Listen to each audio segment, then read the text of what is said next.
Okay, a little bit late I am because I had some technical problems. Let's have some fun. And we play the gambit here, but he doesn't accept it. Okay, let's develop the bishop. We aim here at f2, and e3 is a good move in this case because after e4 sometimes f2 might be really vulnerable to attacks. So let's free the bishop here on c8.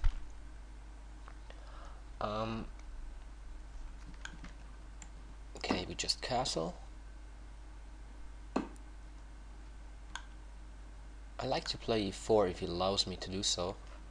So let's play queen e7, threatening e4. Okay. Here, I think we can win some time. We're just playing f5. Maybe even e4 later. But I want to transfer the knight to f6 here. There are not that many good squares for the knight on the queen side, and I think on f6 the knight is very well positioned. I want to keep the bishop. I mean, at the moment it doesn't threaten to take the bishop with knight f4 because I always have a bishop b4 check, and at the same time I don't want to weaken my position that much. So a6 I think is okay because knight b5 is not possible thereafter, and I can retreat the bishop to a7 if I like. I think I do this.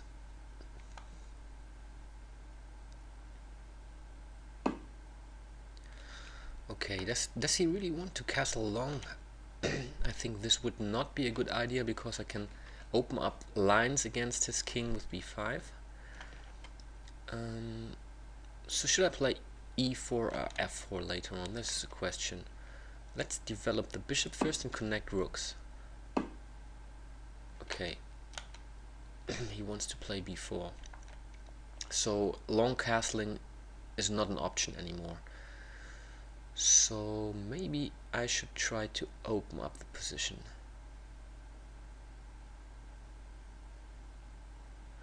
The knight would also be good on e5. So if I play e4, knight g4, knight e5,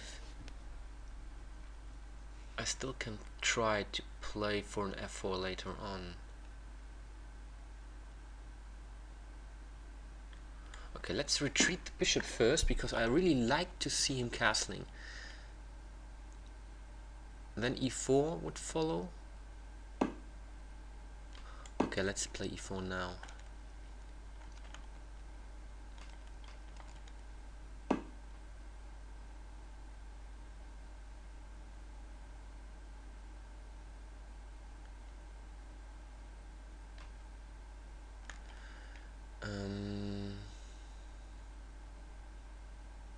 I'm thinking about playing something like bishop to e8, knight d7, knight e5.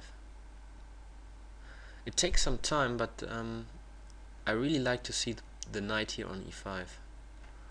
Let's do this.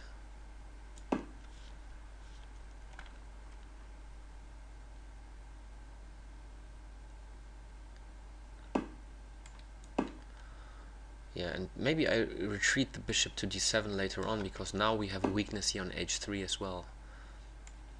Okay, here we go.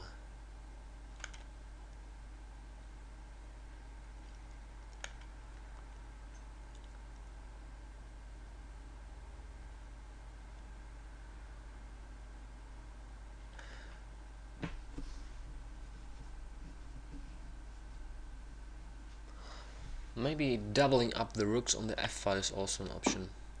You know, I think I would try now to force him here into some more weaknesses. Maybe he plays g3, then f3 would be very, very weak as well.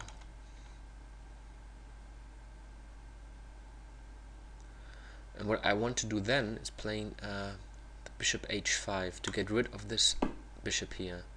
because the bishop is protecting d3. Here we go. Okay, I can play knight d3 now. Check.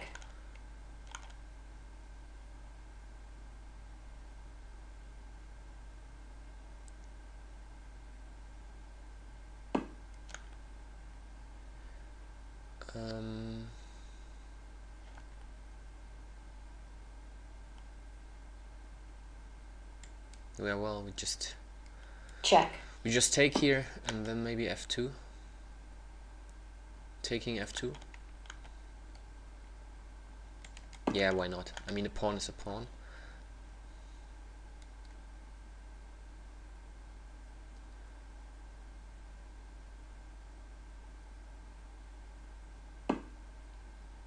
And now let's jump back to d3. This is very, very nice square for this knight. How should I try to proceed here on the queen side? I mean, now he even helps me, because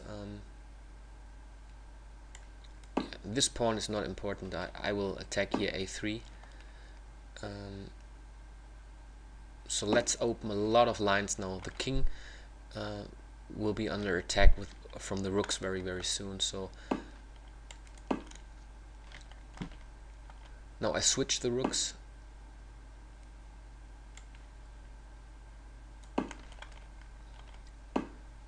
And yeah, this is already very nice here, rook b2, but he will sacrifice his queen. I want to play rook a2. I think this is even stronger. So rook a2 is my threat.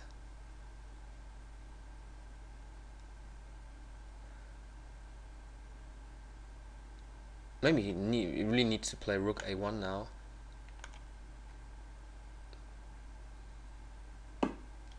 Yeah, but this, I thought it's just over. Time warning. Rook Check. a2.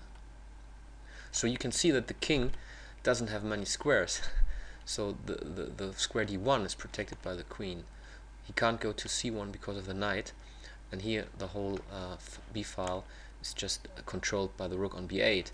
So now he needs to move the queen to b2, but then I mean, I will take here with the rook. Check. And afterwards checkmate. I checkmate him.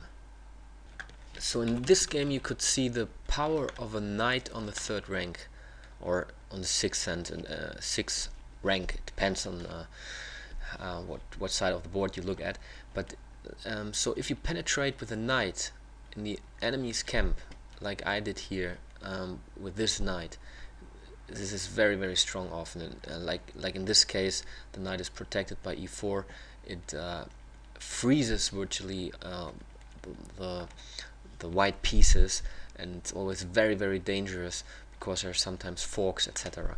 And I think this was the key of the whole game. I played e4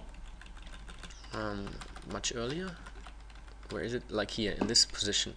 Okay, you have essentially there are two possibilities to play: for f4 or for e4. I think both are valid plans. f4 is also fine. It also frees a bit the bishop here on a7. Sometimes it open up the e file or the f file for the rook. All possible. But what I was looking for is to play e4 and then jump with a knight to e5, as said in the game. And why? Because this pawn is helping the knight a lot. So the knight could jump to f3, maybe even to d3, maybe even f3. When I provoke him, maybe to play g3 or something. And this is what happened here. So I hoped that he played g3, then the knight would be even stronger. And here, I mean, who's the only defender of this square? It's a bishop. So what to do is to get rid of this bishop, and this is why I played bishop h5. So I think white is already in some trouble here. It's not easy for him, I think. And here I didn't even think about taking the rook on c1. I think the knight is much stronger, although I mean some people or often it's said like a knight is worth like 3 pawns and a rook 5, but in this case this knight I think is a very strong piece, and here in this position I could also take the rook on c1, but I think the knight is much better, so I took the pawn and jumped back. And as you could see later on, this knight was helping a lot.